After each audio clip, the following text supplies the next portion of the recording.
UFC Fight Night, Rozenstruik versus Gaziev. Here's my experience.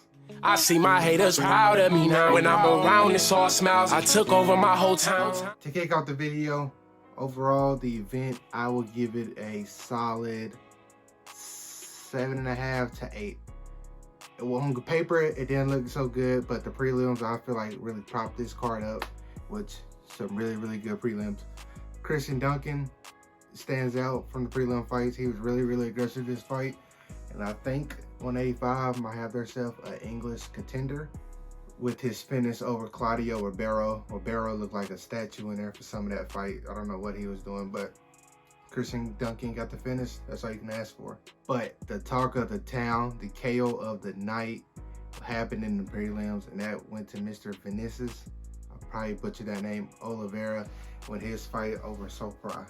I butchered his name too. They're going to be on the screen, but that fight was absolutely crazy. Sopra was about, I want to say about 4 to 5 strikes away from finishing Oliveira, which is the crazy part about that knee, that you would have to watch the fight to see that. I mean, that third round, Oliveira pretty much took over, and that knee, he might have a knockout of the year contender with that one. That's brutal. Under 30 seconds to go. We'll see what Sopai has left. Sopai's done. Oh my God! It's Oliveira! Also, the headliner of the prelims, Eric Anders versus Jamie Pickett. Eric Anders used his strong wrestling to pretty much retire Jamie Pickett, and not that exciting of a fight. The first fight of the main card, we had Mr. Matt Snell versus Steve Erceg.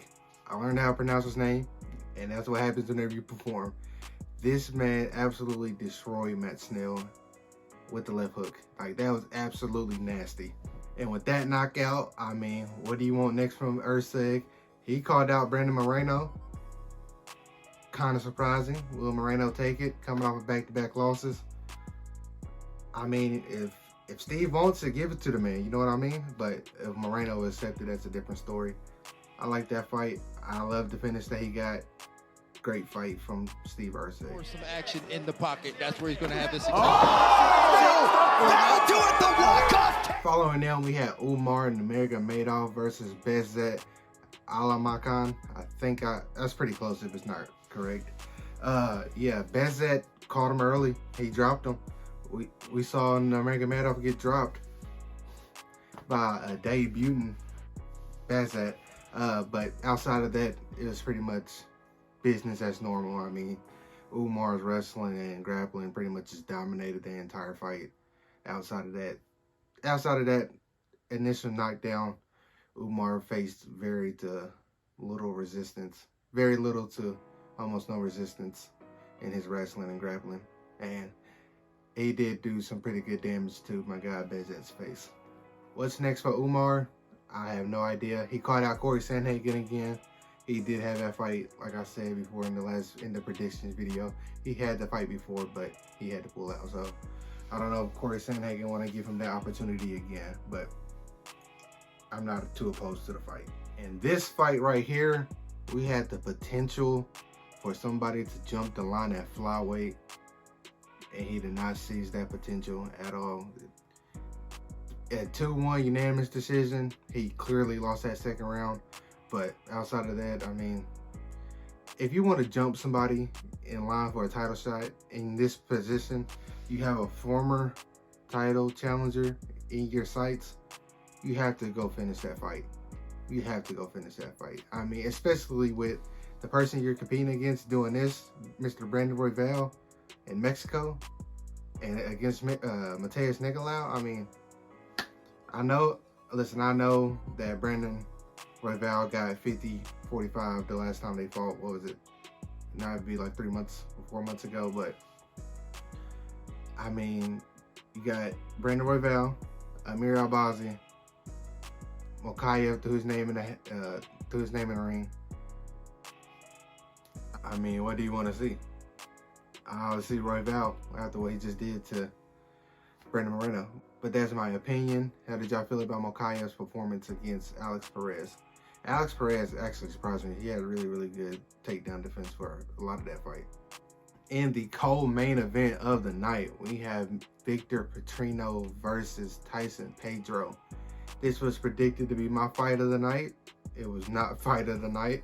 I missed that one. I was very, very wrong with that one. It's just that, like, both fighters was really, really timid. Like, either one of them want to take the chance to be great, you know what I mean? But Tyson Pedro did go on to retire after this fight, so kind of bittersweet. Victor, you got to do more than that, dog.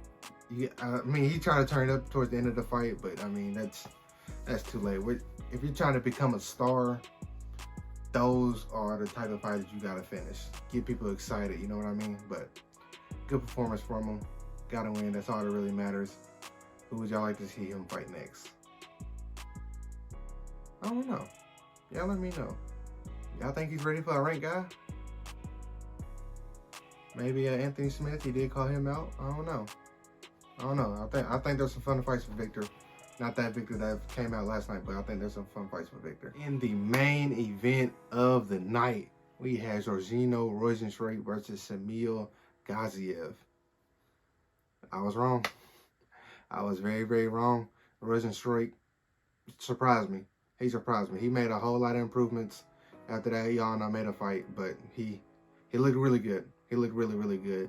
Samuel Gaziev should not been in the main event. I was wrong on him too. I'll take the L on that one too. L is a miss. He's not the prospect or contender. He's not the contender I thought he could be. And I don't think he will ever be. I think he's, 34? I'll put the right age on here somewhere. But he can't get past somebody like Rozenstruik, then I don't think the top of the UFC is for him. But I will say Rozenstruik looked really, really good. Boxing looked really, really good. He moved around very, very good. I mean, hats off to him. And I can't wait to see him back. What he does when he gets back, I don't know. Who is he? He's ranked 12. I mean, a win over an unranked guy doesn't really do too much for you. A fight between him and Derek Lewis. I mean, knockout power's in the air, but the last time we said knockout power was in the air with Derek Lewis. We got Francis Ngannou, Derek Lewis, so I don't know how that's gonna work. But yeah, who do y'all think he fights next? Where do you think Samuel Gaziev goes from here? Probably going back to the prelims, obviously, but fighting some heavyweights that's up and coming, maybe.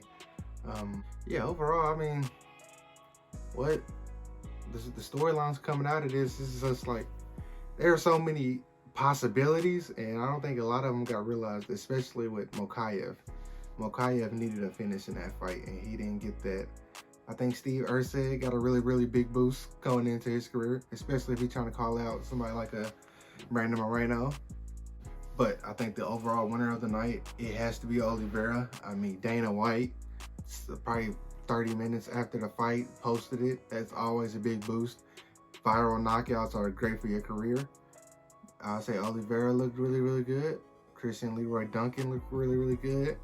Rozenstruik looked really, really good. Those are my 3 winners, 3 stars from the night. Who do y'all got? What do y'all want to see them do next? Let me know down in the comments. UFC 299 is here.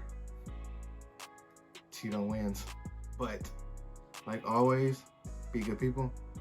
Like, comment, and subscribe if you haven't. Peace.